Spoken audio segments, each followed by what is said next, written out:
আজকের ভিডিওটি দেখার পর আপনি আর কখনোই আমের খোসা ফেলবেন না। সম্পূর্ণ নতুন এই রেসিপিতে আমের খোসা দিয়ে তৈরি হবে মজাদার ও লোভনীয় আচার।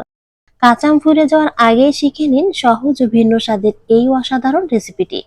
আসসালামু আলাইকুম everyone, welcome back to my channel. চলুন তাহলে রেসিপিটি শিখে নেব। আজকের আচারের রেসিপির প্রধান ইনগ্রেডিয়েন্ট হচ্ছে আমের খোসা, তাই অবশ্যই আমগুলো এরকম ফ্রেশ নিতে হবে। শুরুতে আমগুলো খুব ভালোভাবে ধুয়ে এরপরে আমের গা থেকে পানিগুলো মুছে নিয়েছি।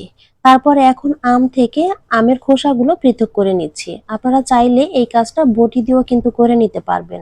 আমের খোসাগুলো কিন্তু এখন সবটাই আলাদা করা হয়ে গেছে।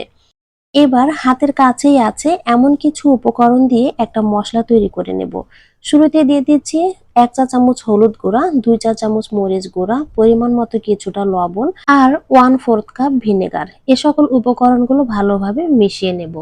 তারপর আগে থেকেই তৈরি করে রাখা আমের খোসাগুলো একই সাথে সবটা দিয়ে দিচ্ছি। এবার আমের খোসাগুলো এই মশলার সাথে খুব ভালোভাবে মিশিয়ে নেব।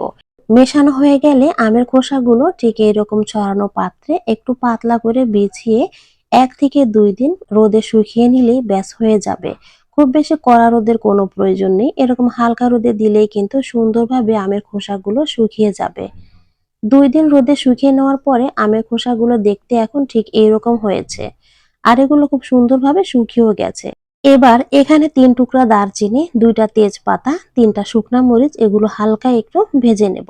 এর সাথে দিয়ে দিচ্ছি 1 চা চামচ ধনিয়া, মেথি দিয়ে দিব 1/2 চা চামচ, মৌরি 1 চা চামচ, রাঁধুনি মশলা 1 চা চামচ, কালো জিরা 1/2 চা চামচ। এ সকল উপকরণগুলো হালকা করে একটু ভেজে নেব। তারপর ঠান্ডা হয়ে গেলে হাত ভাঙা করে গুঁড়ো করে নেব। এবার একটি প্যানে 3 টেবিল চামচ সরিষার তেল গরম করে নিয়েছি। আর তারপরে এখানে 5 থেকে 6টি শুকনা মরিচ আর 1/2 চা চামচ কালো জিরা দিয়ে একটু ভেজে নিয়েছি। এখন দিয়ে দিব 1 টেবিল চামচ আদা রসুনের পেস্ট। এগুলো আবার একটু ভেজে নেব। তারপরে কেটে রাখা বড় সাইজের 2টা আম দিয়ে দিচ্ছি। সেই সাথে 1 টেবিল চামচ শুকনা মরিচের গুঁড়া, 1 চা চামচ হলুদ গুঁড়া আর পরিমাণ মতো কিছুটা লবণ দিয়ে খুব ভালোভাবে আম মশলাগুলো একই সাথে ভেজে নেব। কিছুক্ষণ ভেজে নেব, তারপর ঢেকে 2 থেকে 3 মিনিট চুলার তাপমাত্রা লো হিটে রেখে রান্না করে নিয়েছি। এখন কিন্তু আমগুলো একদম সেদ্ধ হয়ে গেছে। হাতা দিয়ে এগুলো এরকম একটু প্রেস করে ভেঙে দিতে হবে। এতে করে আমের টক ভাবটা বের হয়ে আসবে। এখন শুকিয়ে রাখা আমের খোসা সবটাই দিয়ে দেব। তারপর আম আর এই মশলাগুলোর সাথে খোসাগুলো খুব ভালোভাবে মিশিয়ে নেব।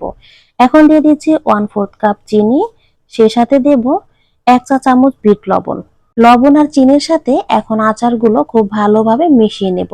তারপর আচারের জন্য যে মশলা বানিয়েছি এই মশলা পুরোটাই দিয়ে দিব। সে সাথে 2 টেবিল চামচ সরিষার গুঁড়া দিয়ে দিচ্ছি। এখন এগুলো আবারও আচারের সাথে খুব ভালোভাবে মিশিয়ে নেব। চুলার তাপমাত্রা শুরু থেকে শেষ পর্যন্ত লো হিটে রেখে আমের আচারটা তৈরি করে নিতে হবে।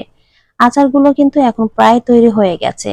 সারা বছর আচারগুলো যদি ভালো রাখতে চান সেক্ষেত্রে অবশ্যই এখানে 1 টেবিল চামচ ভিনেগার ব্যবহার করতে হবে।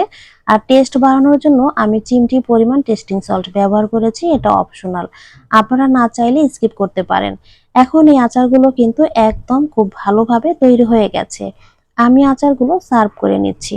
আচারের এই রেসিপিটি আপনাদের কাছে কেমন লেগেছে অবশ্যই জানাবেন। আর ভিডিওটি যদি একটুও ভালো লেগে থাকে প্লিজ আমার চ্যানেলটি সাবস্ক্রাইব করবেন।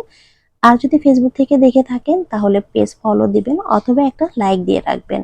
আবারও সহজ আর নিত্য নতুন এইরকমই কোনো ভিডিও নিয়ে আপনাদের সাথে কথা হবে। ততক্ষণ পর্যন্ত সবাই অনেক বেশি ভালো থাকেন, সুস্থ থাকেন। আল্লাহ হাফেজ।